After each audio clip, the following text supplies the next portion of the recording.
Hey guys, today we're making liver pate, more specifically chicken liver pate. Now, I get it, liver is a very polarizing subject. Everybody has a very strong opinion about it. You either love it or you hate it, and there's no sort of in between. So I personally, obviously, am in the love it category. This recipe is very easy to make.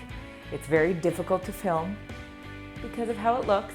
But it's delicious, it's very healthy for you. Liver is known as nature's multivitamin. And basically there's equal amounts of vegetables in here as there is actually chicken liver. So it's an excellent way to get some nutrients in, and it tastes delicious. So I'm gonna show you how to make it, and it's so freaking good.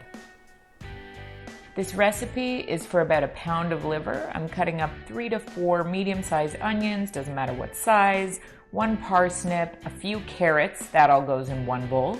And then I'm gonna cut up about an apple and a half. You could also use pears, and 2 jalapenos. You can also use any other kind of hot peppers or no hot peppers at all. And that goes in a separate bowl because these are the softer ingredients that cook quicker. Then I'm gonna add a fairly decent knob of butter into a cold pan, let that melt, and I'm gonna go in with the onions, parsnips, and carrots. I'm gonna let that sweat down with a little bit of salt, and you can deglaze with whatever you like. You can add some water, some stock, some white wine, as long as nothing's burning to the bottom of the pan.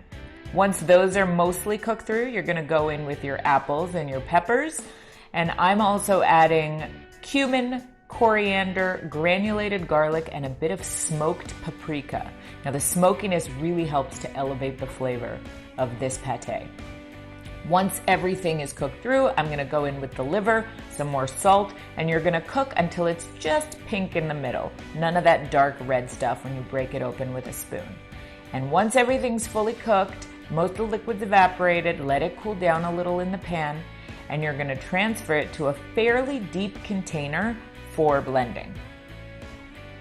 Now you can absolutely use a food processor, but washing the food processor from liver is the worst. So I'm using an immersion blender, and you're gonna keep blending until everything is absolutely whipped and creamy and dreamy. Just keep working at it, it turns out perfect as long as the mixture's still kind of warm. Refrigerate until everything is set and then enjoy.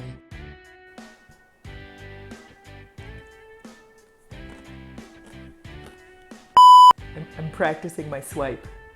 Do I swipe it this way? Do I swipe it that way? I don't know which way looks better. Okay, ready? No.